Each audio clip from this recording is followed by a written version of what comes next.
We have initiated simulcasting the radio show at prisonplanet.tv. Joining us from the Bilderburg Group meeting 2009 is American Free Press writer Jim Tucker, author of the Bilderburg Group Diary. Available at Infowars.com, I would add. Jim, with breaking news on the arrest of a bunch of reporters, the police state, and most importantly, every year, you hear it here first, inside knowledge from Bilderberg Group contacts of what's happening. We're now into the first full day of the conference.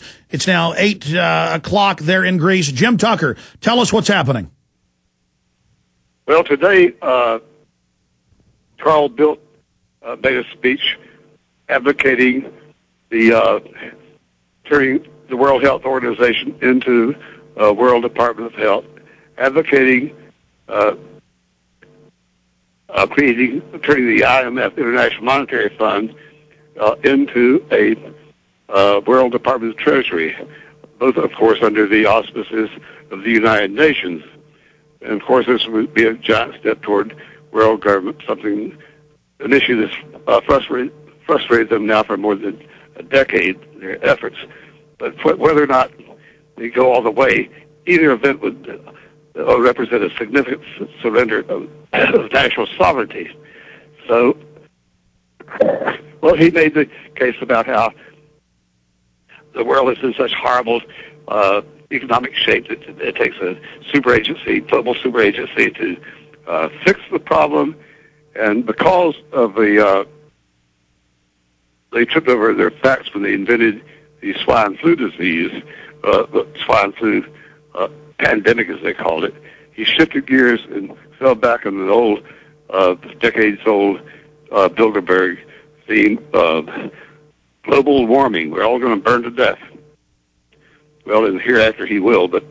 Jim Tucker, I must interrupt you in the limited time we have. I know you're busy. Jim, are you telling me they said they invented the latest swine flu?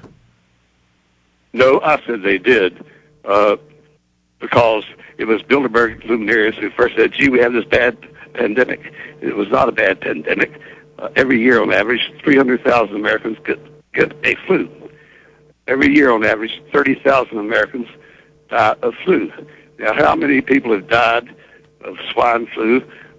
What is too many? But it certainly does not represent a pandemic. And they admit both those were sick. So I see your point. And plus, they're now using it, as they've said, to set up a new world order. You're saying they're saying that internally in the meeting. Continue. What else is on the agenda? What about the global carbon tax, the global court? You said you were getting some initial reports of that. What else is on the agenda, Jim?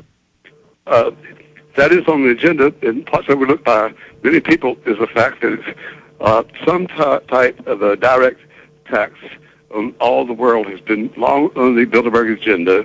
There's 3 such bills pending before the United Nations, and have been for years. And they're trying to pick a time when they can slip it through without knowing anybody being really aware of it.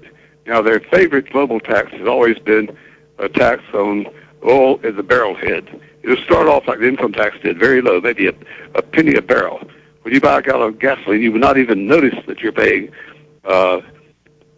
2 pennies to the United Nations because you bought 2 gallons of gas. You wouldn't even know. Years ago by, you would not even be aware that when you put gas in your car, or your lawnmower for that matter, or any purpose, you are paying a direct tax to the United Nations. That's a symbol of global sovereignty. And, of course, like federal income tax, it would increase over the years, and people have grown. And then when they're get a listing saying that so much federal tax, so much state tax, so much, in some cases, county tax, and, oh, yes, UN tax, too. All right, Jim Tucker, we got a break, quick break. You'll have 3 minutes. We're going to come back for another 6-7 minutes, then let you go. When you get back next week, we'll get the full report also coming out in AmericanFreePress.net. But he is the author of Jim Tucker's Bilderberg Diary.